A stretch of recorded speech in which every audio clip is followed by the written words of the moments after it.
Panvision TV presents. শিক্ষক হচ্ছে পিতার মতো। তো পিতার সামনে যেমন মেয়ের পর্দা করতে হয় না, শিক্ষকের সামনে পর্দার প্রয়োজন নেই। এই জাতীয় কথা আসলে গ্রহণযোগ্য কিনা? অবশ্যই অবশ্যই গ্রহণযোগ্য না।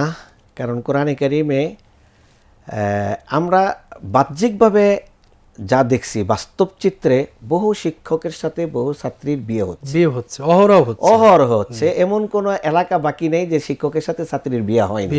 প্রেম তো হচ্ছে, প্রেম ছাড়াও বিয়ে হচ্ছে, ভালো স্বাভাবিক প্রস্তাবনার মাধ্যমে বিয়ে হচ্ছে, এটা অসংখ্য বিয়ে হচ্ছে।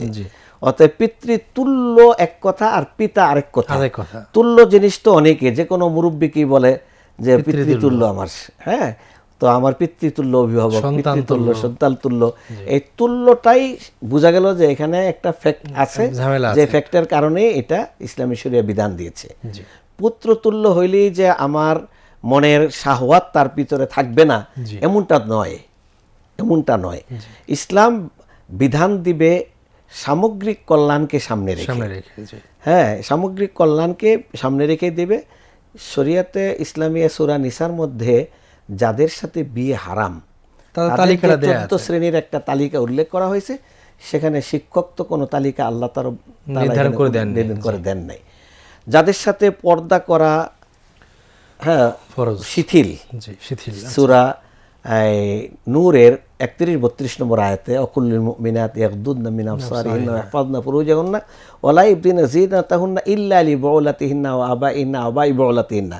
এখানে স্পেসিফিক আল্লাহ বলতেছেন, হ্যাঁ, স্বামী, বাবা, এরপরে স্বামীর বাবা, হ্যাঁ, এরকম সব নির্ধারিত করে আল্লাহ বলে দিয়েছেন। সেখানে তো শিক্ষক একটা আলাদা করা হয়নি। অতএব আল্লাহ রাব্বুল আলামিন যেটা বিধান দিয়েছেন, আল্লাহর বিধানের বাইরে গিয়ে যদি আমি কোনো বিধান দেই, এই দায়িত্ব তো আমাকে নিতে হবে। আর আমার কতটুকু দুঃসাহস যে আল্লাহর বিধানের বাইরে গিয়ে একটা বিধান দিলাম। এমনি আমি হয়তো মতামতের দিক থেকে আমি চুপ থাকতে পারি, আলাদা জিনিস। যখন আমার কাছে কেউ রায় চাবে, ফায়সালা চাবে, তখন তো আমি আল্লাহর বিধানকে ইগনোর করতে পারি না। আমার কোনো চিন্তাকে সেখানে ইস্টাবলিশ করে। মানুষের চিন্তা দুই ধরনের, একটা হলো সুস্থ চিন্তা, আর একটা হলো অসুস্থ চিন্তা। সুস্থ চিন্তা আসে হলো আল্লাহ প্রদত্ত জ্ঞানের আলোকে, অসুস্থ চিন্তা আসে হলো শয়তান থেকে। তো শয়তান সর্বপ্রথম পৃথিবীতে অসুস্থ চিন্তা করেছিল, খালাক্তানি মিন নার ওয়া খালাক্তাহু মিন তিন, যে সেজদা দাও। আমি তো সেজদা দিতে পারি না, কারণ আমাকে তুমি তৈরি করেছো মাটি, আগুন থেকে, আর আদমকে তৈরি করেছো তুমি মাটি থেকে। অতএব মাটির সামনে আগুন কিভাবে নত হয়?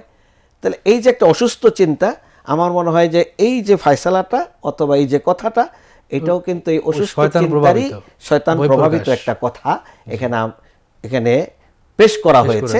এটা অবশ্যই তওবা করা উচিত, অবশ্যই এটা চেঞ্জ করা উচিত। যে না, এটা তো কোনো ব্যক্তির ব্যাপারে কথা নয়, এটা আল্লাহর বিধান নিয়ে কথা। আল্লাহর বিধান যদি আমি আল্লাহর বান্দা হয়ে থাকি, তাহলে আল্লাহর বিধানের বাহিরে গিয়ে আমি কথা বলা সুযোগ নেই। এখানে আমার সংবিধানও আমাকে আল্লাহর বিধানের ভিতরে থেকে কথা বলার অধিকার দিয়েছে। কারণ ধর্মীয় অধিকার রক্ষা করা, এটা আমার সংবিধান আমাকে অধিকার দিয়েছে। কারো ধর্মীয় অধিকারে হস্তক্ষেপ করা অথবা আঘাত করা যাবে না। এটা ইসলাম, আমাদের বাংলাদেশের সংবিধানও মুসলমানের পক্ষে এবং বিচারকের পক্ষে এখানে মত দিয়েছে। আবার আমার কোরআনও দিয়েছে, আমার ইসলামও দিয়েছে। এতগুলো জিনিস লঙ্ঘন করে, আমি সংবিধান লঙ্ঘন করে, ইসলামের বিধান লঙ্ঘন করে, আল্লাহর ভয় মন থেকে উচ্ছেদ করে আমি কিভাবে এরকম একটা মতামত দিতে পারি? এটা আমার মনে হয় যে কঠিন দৃষ্টতা সম্পন্ন ব্যক্তি ছাড়া কারো মুখ থেকে এরকম কথা বের হওয়ার সুযোগ নেই। অতএব এই ব্যাপারে তওবা করা এবং রিভাইজ করা, এটা খুব জরুরি আমি মনে করি।